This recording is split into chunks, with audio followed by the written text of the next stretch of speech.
Today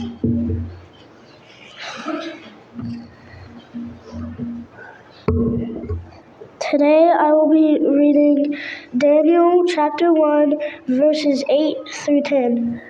But Daniel resolved not to defile himself with the royal food and wine.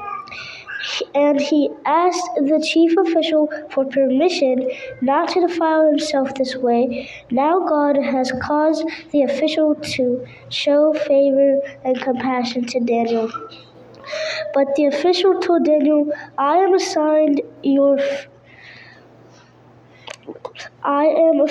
of my lord, the king, who has assigned your food and drink. Why should he see you looking worse than the other young men your age? The king would then have my head because of you.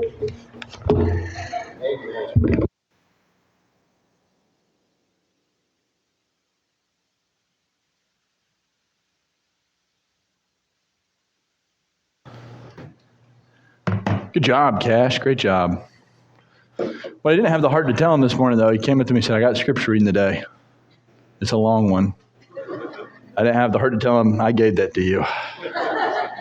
But he did a great job. Open up to Daniel this morning.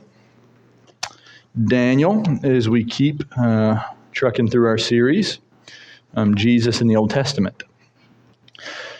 Now, there are places that we've looked at direct prophecies of Jesus, some just kind of a shadow hanging in the air, and sometimes the character of God is shown in the text, or the lack of. And we're going to see some of those in Daniel this morning. Daniel is really a book of two halves as you read through it. The first being kind of court stories that are recorded. Also, Daniel is the only one recorded in this length of Aramaic, not just Hebrew like the rest of the Old Testament, because of Babylonian, Persian-educated Daniel and the authorship of this.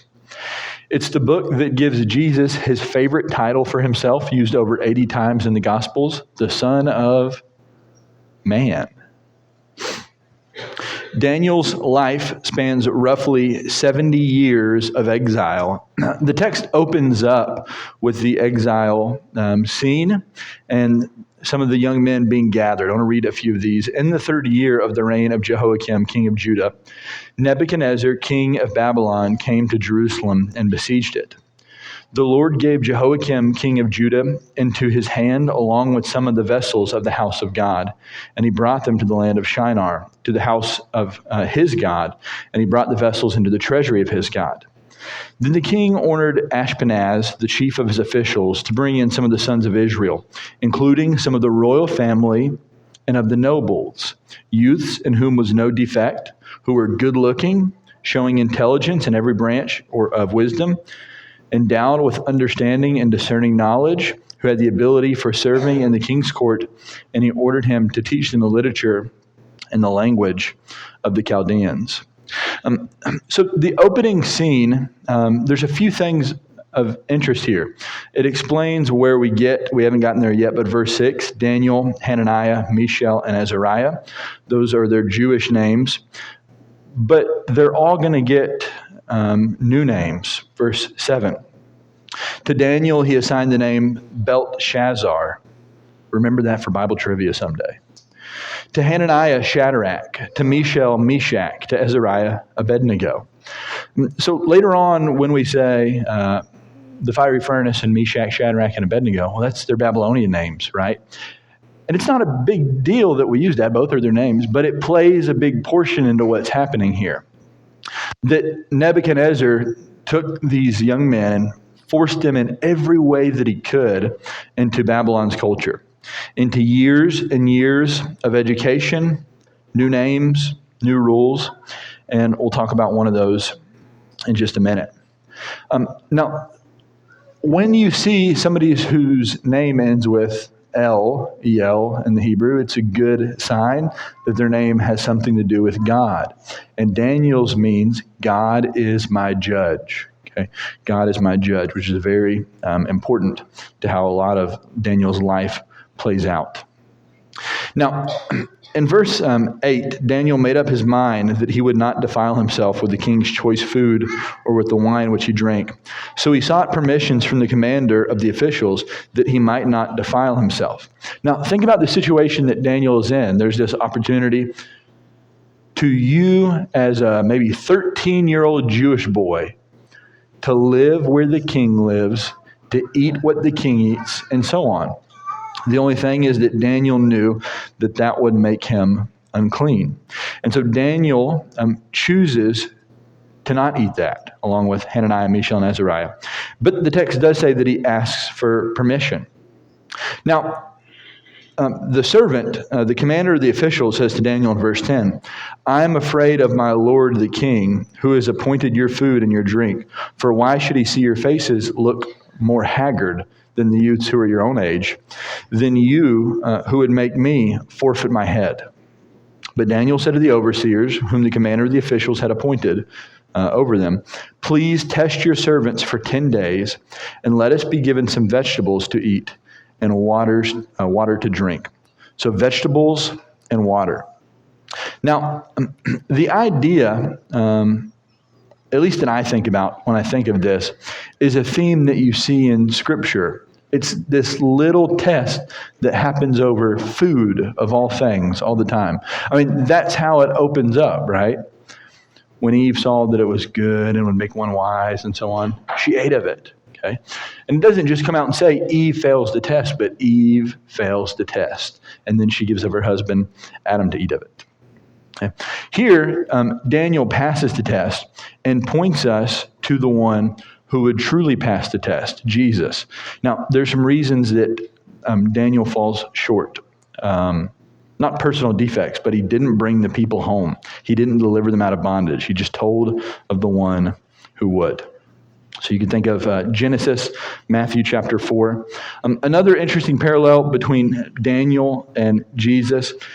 In Daniel chapter 1 and verse 17, as for these 4 youths, God gave them knowledge and intelligence in every branch of literature and wisdom. Daniel even understood all kinds of visions and dreams. That's going to help us understand the next chapter. But also I think of Luke 2:52, who says of Jesus, increased in wisdom and in stature and in favor with God and man. The application, I think, of chapter 1 is when you normally think of compromise, and you could say that Daniel refused to compromise. I mean, Daniel honored the king. He uses very strong language throughout the book towards the king. The king lived forever, we'll see that Daniel says later. But he refused to compromise on his faith. And I think that we think that compromise means big things. Well, I would never do this short list of sins. I would never do that. Okay, I would never murder somebody. I'm not going to go down the list. But think about those. We think compromise starts big, but in Daniel chapter 1, it starts at a table. Every time you say no to Satan's menu, no matter how small, and yes to God's word, you choose that identity. There are little things in our lives that we do to show, just like Daniel, that we trust God. For instance, how will you respond after you had a long day? How will you show patience in that Bible class with that young preacher? Who wrote that? How will you handle that overbearing boss? How will you handle a kid that spankings won't work for? That's what my dad used to ask. He was partially right, but it was that he didn't give spankings. He gave whippings, so those did work. The question isn't if God can sustain you through these things. Daniel proves that God can. The question for us is not ever can God sustain you. It's will you trust him? Will you trust him in the big things? Will you trust him in the small things? Even something as small as what's on the dinner table. Look at Daniel chapter 2 with me. In Daniel chapter 1 and verse 17, it gives us that little hint. Daniel even understood all kinds of visions and dreams. Now, the king, Nebuchadnezzar, had a dream, chapter 2 and verse 1. His spirit was troubled and his sleep left him. Verse 2, the king gave orders to call in the magicians, the conjurers, the sorcerers, the Chaldeans, or the wise men, to tell the king his dreams. So they came in and stood before the king. I'm going to go down to what he says, verse 5. The king replied to the Chaldeans, "The command from me is firm. If you do not make known to me the dream and its interpretation, you will be torn limb from limb, and your houses will be made a rubbish heap. But if you declare the dream and its interpretation, you will receive from me gifts and rewards and great honor. Therefore, declare to me the dream and its interpretation." Now, this is one of the most well-known passages from Daniel, aside from the lion's den and the fiery furnace. It's Nebuchadnezzar's dream. And we'll talk about it in a moment. But what's interesting is, I'll start in verse 19. Then the mystery was revealed to Daniel in a night vision. Then Daniel blessed the God of heaven. Daniel said, "Let the name of God be blessed forever and ever. For wisdom and power belong to him. It is he who changes the times and the epochs. He removes kings and establishes kings." A similar verse to that is given in Daniel chapter 4 and in verse 17. And another thing that goes along with this, you probably didn't even notice at the very beginning of the book when we started reading. There's this time frame in verse 1 in the 3rd year of the reign of Jehoiakim, king of Judah, Nebuchadnezzar. But notice what verse 2 says all the way back in chapter 1. The Lord gave Jehoiakim, king of Judah, into his hand. So who gave Jehoiakim into Nebuchadnezzar's hand?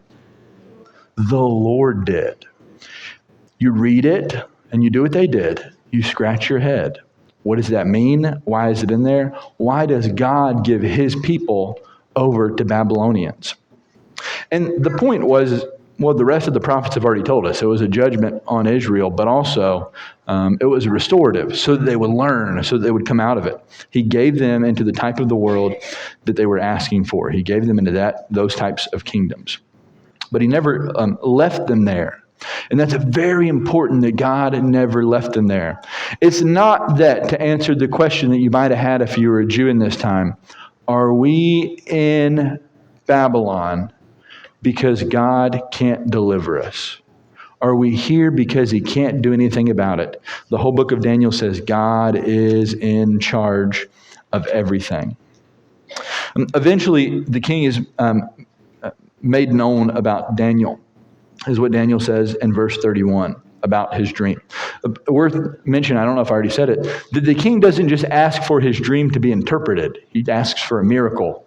He says, "Tell me the dream I had and interpret it." Okay. Verse 31, "You, O king, were looking, and behold, there was a single great statue. That statue, which was large and of extraordinary splendor, was standing in front of you, and its appearance was awesome.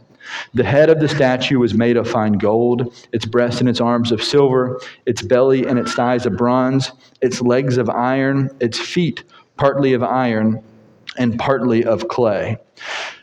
Now, he tells them the dream that he has, and then he gives the interpretation. Verse 36, "This was the dream. Now we will tell you its interpretation before the king.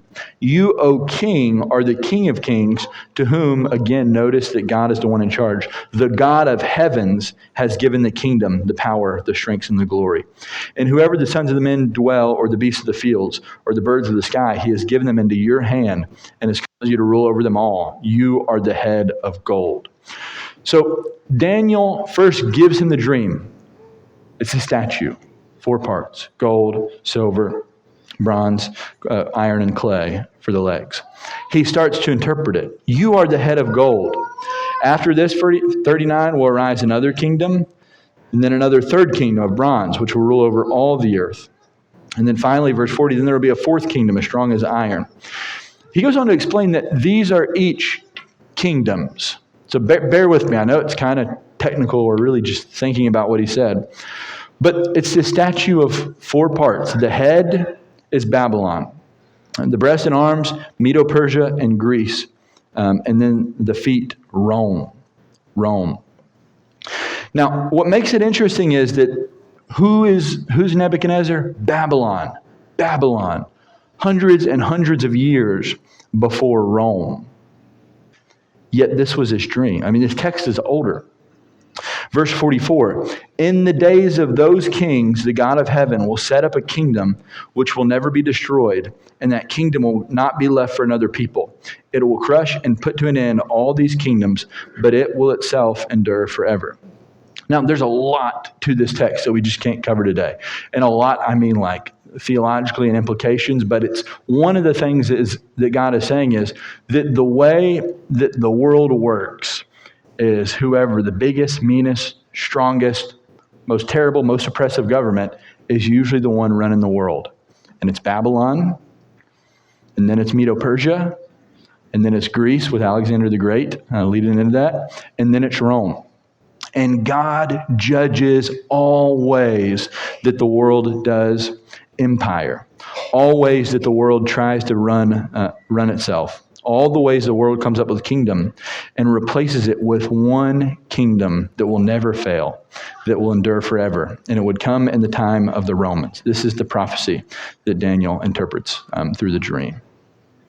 Now, it's important to notice that Daniel mentions a kingdom that won't be destroyed. The part we left out, that there's a stone that destroys the statues. Inasmuch as you saw that a stone was cut out of the mountain without hands, and that it crushed the iron, the bronze, the clay, and silver and gold, the great God has made known to the king what will take place in the future. So the dream is true, and its interpretation is trustworthy. So as you read through Daniel, realize that Daniel, along with being prophetic, like foretelling, with other Old Testament scriptures, Daniel is messianic. It's not just general prophecy. It's specifically about that there's a kingdom coming. And that's important because as we get to the end of Daniel, Daniel's not content to just tell us about the kingdom that's coming. He's also going to tell us about the king that's coming, which is the purpose for this whole series. The king is Jesus. Now, after hearing all of that his dream was a manifestation of his pride, that he thought he was great and that God was one day going to destroy his greatness. What would you do after somebody just told you that? Maybe start to think some things over? I don't know, maybe start to follow after that God? Not Nebuchadnezzar. Nebuchadnezzar, the very next chapter, builds this statue. Not a wee little statue. He builds a 90-foot tall statue of himself. Okay? Very important. Chapter 3. Nebuchadnezzar the king made an image of gold in the height, which was 60 cubits, and its width 6 cubits. He set it up on the plain of Dura in the province of Babylon. Verse 4. Then the herald loudly proclaimed, to you the command is given, O people, nations, and men of every language, that at the moment you hear the sound of the horn, flute, lyre, trigon, psaltery, bagpipe, and all kinds of music. That phrase pops up all over in Daniel. I'm not going to read it every time. You are to fall down and worship the golden image that Nebuchadnezzar the king has set up. But whoever does not fall down and worship shall immediately be cast into the midst of a furnace of blazing fire. Now, Daniel 1 and 2 were introduced to Daniel, but in Daniel 3 we're introduced to Mishael, Hananiah, and Azariah, Meshach, Shadrach, and Abednego. Verse 8, for this reason at the time, certain Chaldeans came forward and brought charges against the Jews. They responded and said to Nebuchadnezzar, O king, live forever. Notice that phrase. It's going to pop up again later. You, O king, have made a decree that every man who hears all the music must fall down and worship the golden image. But whoever does not fall down and worship shall be cast into the midst of a furnace of a blazing fire. There are certain Jews whom you have appointed over the administration of the province of Babylon, namely Shadrach, Meshach, and Abednego. These men, O king, have disregarded you. They do not serve your gods or worship the golden image which you have set up. Verse 13, Nebuchadnezzar in rage and anger gives orders for these men to be brought to the king. Verse 15, he gives them one more chance. You need to fall down and worship me. The music plays again. Verse 17, if it be so, our God, and there's a threat of a furnace, but if it be so, our God whom we serve is able to deliver us from the furnace of blazing fire, which would be amazing if it stopped there. But it doesn't stop there. And he will deliver us out of your hand, O king. But even if he does not, let it be known to you, O king, that we are not going to serve your gods or worship the golden image that you have set up. Now, I'm not saying that we always completely understand the faith of these three guys, or really even understand it now. But I really want you to notice the points they said. That God can deliver us, but even if he doesn't, we still will not bow. It's going to be important for the end of how this goes. They don't do it, obviously. And then in verse 19, Nebuchadnezzar was filled with wrath. His facial expression was altered, visibly sick, toward Shadrach, Meshach, and Abednego. He answered by giving orders to heat the furnace 7 times more than it was usually heated. Okay, so there's your normal punishment furnace, times it by 7, whatever that means. It was so hot, as you read through the text, like verse 22, the men who brought Meshach, Shadrach, and Abednego to the furnace burn to death. They die just by being in proximity of the furnace. Then they look, and they keep looking, and they keep looking, and then Nebuchadnezzar the king, verse 24, was astounded, stood up in haste, and said to his officials, "Was it not 3 men we cast bound into the midst of fire?" They replied to the king, "Certainly, O king," which they always did. He said, "Look, I see 4 men loosed and walking about in the midst of the fire without harm, and the appearance of the 4th is like a son of the gods or a son of God," depending on how yours translates it. The point is that God was there with them in the fire. Now, there are other scriptures that make you think about the theme of what's going on here. For instance, Isaiah 43:2, "When you walk through the fire, you shall not be burned." Hebrews 13:5, "I will never leave you nor forsake you." The thing, though, that I think is important is that it's a messenger of God, or like a son of God. The text doesn't give us much detail. The point is that God's presence was with them.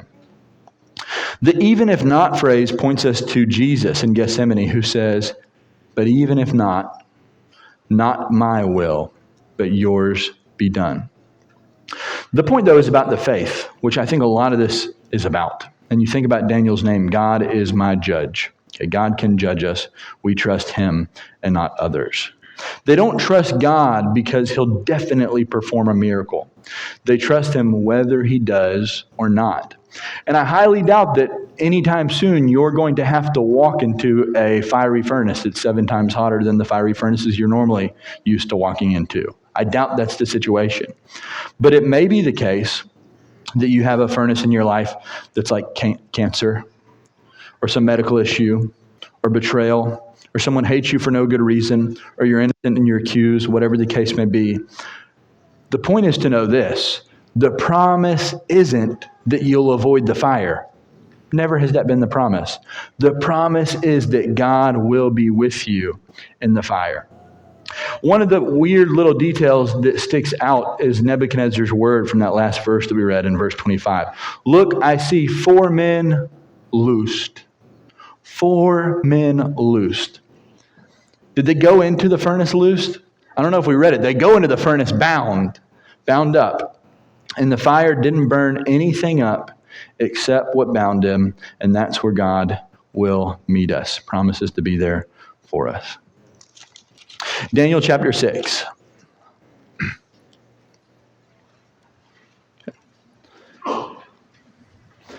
Verse 1, there's a point to be made here.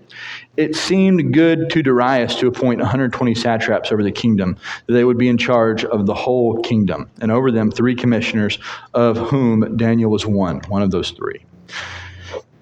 Now, you might notice that in 6:1, we said, and you might say Darius or Darius, or hear it both ways. Either way, what isn't that name? Nebuchadnezzar. Okay, not Nebuchadnezzar. Nebuchadnezzar's throne is passed to Darius the Mede,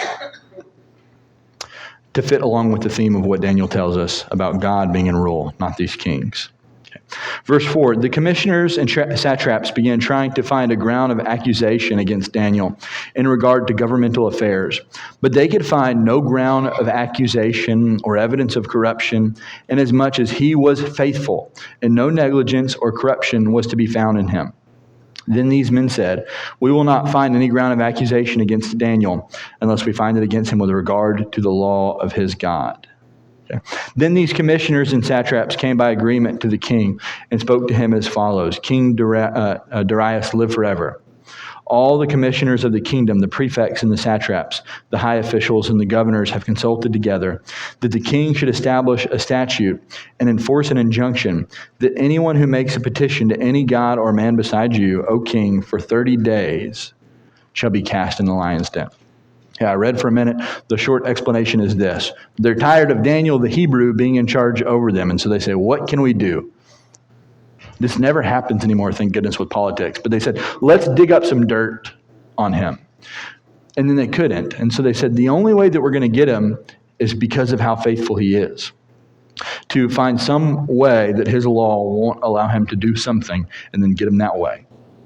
So then they get the king to agree to write to this law that you can't make any invoking, aka a prayer, to any other leader or god, which Daniel would.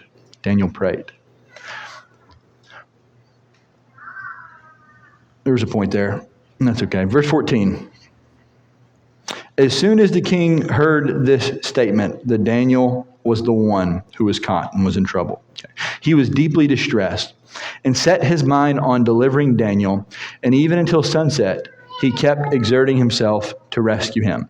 Then these men came by agreement to the king and said to the king, recognize, O king, that it is a law of the Medes and Persians that no injunction or statute which the king establishes may be changed, an unchangeable law. Then the king gave orders, and Daniel was brought in and cast into the lion's den. The king spoke and said to Daniel, your God, whom you constantly serve, will himself deliver you. A stone was brought out and laid over the mouth of the den, and the king sealed it with his own signet ring and with the signet ring of his nobles, so that nothing would be changed in regard to Daniel. Then the king went off to his palace and spent the night fasting, and no entertainment was brought before him, and his sleep fled from him. Then the king arose at dawn, at the break of day, and went in haste to the lion's den. When he came near the den to Daniel, he cried out with a troubled voice. The king spoke and said to Daniel, Daniel, servant of the living God, has your God, whom you constantly serve, been able to deliver you from the lions? Then Daniel spoke to the king, O king, live forever. Okay, that's a note for another lesson. But Daniel says, O king, live forever. The same thing the rest of the servants said. My God sent his angel and shut the lion's mouth, and they have not harmed me, insomuch as I was found innocent before him. Also toward you, O king, I have committed no crime. The text goes on to say that the king punishes the ones who tried to set Daniel up. They throw them and their families in the lion's den, and they were devoured before they even hit the ground. The point for spending so much time on this one is hopefully with some of the other ones you've seen some of the connections to Jesus. But this might be the most striking if you really think about it. That he is innocently suffering, an innocent man accused. He's sealed in a den or a pit, which is Hebrew for thinking about death, the grave. He's in a sealed tomb, down and vindicated through resurrection. Okay. Matthew 27:66. They made the tomb secure by sealing the stone. And Mark 16:2 and 1 Peter 2:22 and 23. You can see some of the connections. Now, Daniel 7. Okay, last one. Daniel 7. Now, in this one, Daniel has a dream or a vision, and we're probably not as familiar with this one as the rest. There's this vision of 4 beasts, and beast is prophet for thinking about the kingdoms and the leaders of the kingdoms, and the 4 beasts represent the ones that have already been talked about. Verse 9, I kept looking until thrones were set up, and the Ancient of Days took his seat. His vesture was like white snow, and the hair of his head like pure wool. His throne was ablaze with flames. Its wheels were a burning fire. A river of fire was flowing and coming out from before him. Thousands upon thousands were attending him, and myriads upon myriads were standing before him. The court sat, and the books were opened. Now that's a description of the Ancient of Days, which we say usually God the Father. Then I kept looking because of the sound of the boastful words which the horn was speaking. I kept looking until the beast was slain, and its body was destroyed and given to the burning fire. As for the rest of the beast's dominion, their dominion was taken away, but an extension of life was granted to them for an appointed period of time. Verse 13. I kept looking in the night visions, and behold, with the clouds of heaven, one like a son of man was coming. And he came up to the Ancient of Days and was presented before him. And to him was given dominion, glory, and a kingdom, that all the peoples, nations, and men of every language might serve him. His dominion is an everlasting dominion, which will not pass away, and his kingdom is one which will not be destroyed. Now, two important points for all this. The first is that in Daniel 2, Daniel gives this kingdom that would be made without hands. It would be like the stone that was made without hands. Come out, destroy the statue, and would be the kingdom forever, would turn into a mountain. Okay. The second, though, is that this is obviously a reference to Jesus. So Daniel gives us a kingdom in chapter 2, a king in chapter 7, and that king is Jesus. Jesus often calls himself the Son of Man. He tells us that his Father had given him authority over everything, like verse 14. That the peoples, nations, and men of every language might serve him, like Acts 2. And the thing that we need to know today, that his dominion is an everlasting dominion, which will not pass away. King Jesus' kingdom has not went anywhere. Now, the last point, we don't have to read, just a reference to what Daniel couldn't do. Where we see Jesus in the text is where Daniel fell short. He couldn't stop the exile. He lived a whole life in it, 70 years. He could interpret dreams, but he couldn't change the king's heart. He survived the lion's den, but couldn't defeat death itself. He saw the Son of Man in a vision, but couldn't bring the kingdom. Okay, hopefully you see all the connections. Daniel's name means God is my judge. Not Nebuchadnezzar, not the president, not your culture, not lions, God alone. And when you know who your real judge is, you can face any furnace, any den, any empire, and know that you're a citizen of the one kingdom that's not going anywhere. I know that probably didn't do justice to all of Daniel, and there's more to Daniel, but I hope as you read through it, you look for Jesus in the text. This morning, Jesus invites you to be a part of his kingdom, to be a part of his family. If you would put on Jesus in baptism, or if you need the prayers of the church, would you come as we stand and as we sing?